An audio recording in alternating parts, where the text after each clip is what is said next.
And on Capitol Hill, we're looking at whether Congress could force Supreme Court justices to comply with the Code of Ethics. That's what some senators are pushing for as the Judiciary Committee probes the High Court today. NTD's Melina Wisecup has more details.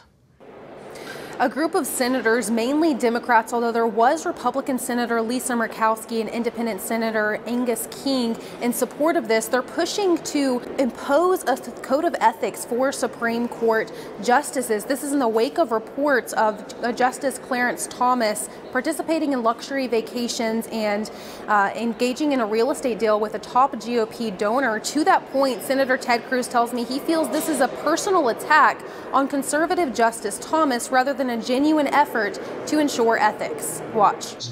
Are not examining the conduct of any of the Democrat justices. By any measure, Stephen Breyer took more than twice as many trips as Clarence Thomas, paid for by someone else's dime. This is a political descent into the gutter.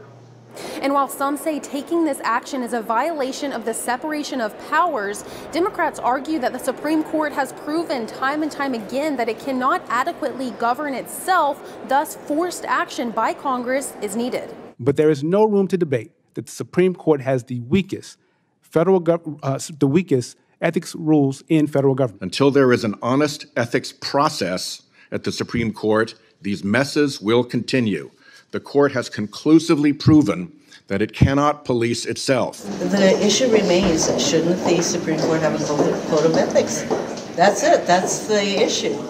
And the two senators we just heard from, both Democrats, wrote a letter to the Appropriations Committee, that is the committee that writes up funding bills, urging them to include language in this year's funding bill that would force the Supreme Court to adopt a code of ethics, otherwise to lose $10 million in funding. Senator Josh Hawley tells me why he feels uncomfortable with this idea, saying that lawmakers should look at themselves. So what are they going to do? We're going to get rid of this judicial recalcitrance by denying them security. If that isn't an assault on the independence of the judiciary, I don't know what it is. But if you want a perfect example of the sort of insider dealing, where members of Congress get briefings nobody else gets, they're privy that information gets summarized to them in a way it doesn't for any other American, and then they can buy and sell stocks on the basis of that? No way. We ought to ban that. But pushing a bill like this right now would be difficult to get through the slimly divided Congress. Reporting in Washington, D.C., Melina Wisecup, NTD News.